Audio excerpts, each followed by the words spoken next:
Le code de déontologie et d'éthique des médias au Bénin est désormais structuré en 3 parties. Il a été dévoilé à la Maison des médias Thomas Meyerson de Cotonou le vendredi 28 février 2025.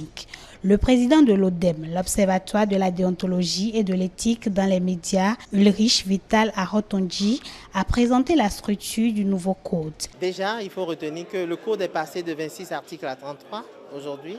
Nous avons désormais 25 devoirs et 8 droits. Donc en termes de statistiques, voilà ce qui a changé. Le code a désormais un petit glossaire au début, les articles sont au milieu et 12 directives à la fin. Dans le fond, nous avons insisté sur la question de la désinformation. L'urgence de vérifier et de revérifier les faits, donc d'utiliser au maximum les techniques de fact-checking afin d'apporter des informations justes, crédible au public. Le code a insisté sur la responsabilité des médias en ligne, notamment la gestion des commentaires. Le média en ligne a l'obligation de suivre et de gérer également les commentaires suscités par ses publications. Le code a insisté sur l'inclusion et le genre. Le code a insisté sur l'usage éthique de l'intelligence artificielle. Une initiative réussie grâce à l'implication de plusieurs acteurs. Elle répond aux besoins d'adapter la pratique journalistique aux réalités actuelles. Nous avons un code participatif et vraiment participatif. Nous avons eu des ateliers dans les 12 départements. Les confrères ont proposé des contenus, des améliorations. Nous avons eu l'appui de l'Union européenne qui nous a envoyé un expert de l'Observatoire d'Ipavia sous la coupole de l'ONG internationale WeWorld qui nous a aidé à voir un peu les codes dans le monde. L'Observatoire même a pris sur lui de travailler avec le CDJ, c'est le Conseil de déontologie journalistique de la Belgique, pour voir un peu quels sont les éléments nouveaux, surtout liés à la presse en ligne. Ensuite, nous avons eu des ateliers d'appropriation au niveau de l'Assemblée spéciale qui a regardé des amendements. Et donc, c'est vraiment une vingtaine d'ateliers tout au moins, des centres dans les 12 départements, des contributions et des aînés. Et ensuite, nous avons eu des travaux de relecture de nos aînés qui ont regardé après tout ce qui a été fait. Donc c'est un travail collectif et c'est à notre actif à tous. Nous avons tous contribué à l'aboutissement de ce processus. C'est un processus qui a duré pratiquement 2 ans et tous les acteurs des médias à tous les niveaux ont été impliqués dans ce processus. L'ancien code était bâti sur des bases assez solides, mais il était important d'actualiser après toutes ces années pour avoir un code qui répond également à l'évolution de notre profession et à l'évolution de l'environnement général d'exercice de la profession. Il y a des aspects très innovants qui entrent aujourd'hui dans le code, justement l'aspect pour plus d'attention à l'égard des femmes avec l'inclusion. Après, il y a les personnes à besoins spécifiques.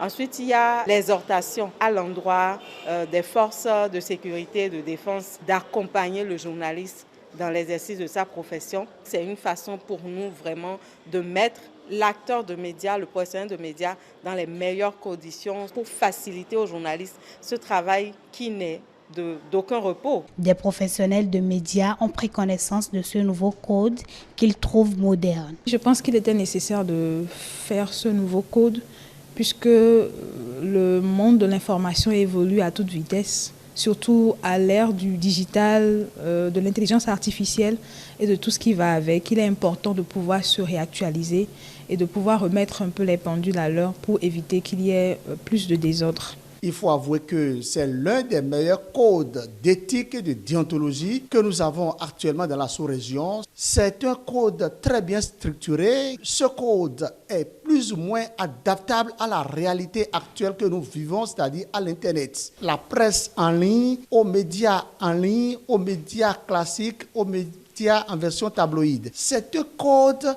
qui est collé à l'actualité, que nous devons nous approprier. Il ne reste maintenant que la vulgarisation de ce code pour le bonheur de tout un chacun de nous. Alors, je dirais que c'est une belle initiative et que cela permettra certainement à nous, journalistes, et également à toute personne qui est en contact de l'information, donc tout le monde, tout le public, de pouvoir être plus à l'aise et d'être dans un environnement où la désinformation ne sévit plus autant qu'on le remarquait. J'ai lu le code, je n'ai pas la prétention de l'avoir lu amplement, mais pour les quelques lignes que j'ai parcourues, je pense que je suis bien disposé à en parler, à faire des analyses autour. Fondamentalement, le nouveau code a mis l'accent sur le professionnalisme et sur la sécurité du journaliste. Avec ce nouveau code, si les tests sont bien appliqués, je pense que le journaliste va pouvoir se nourrir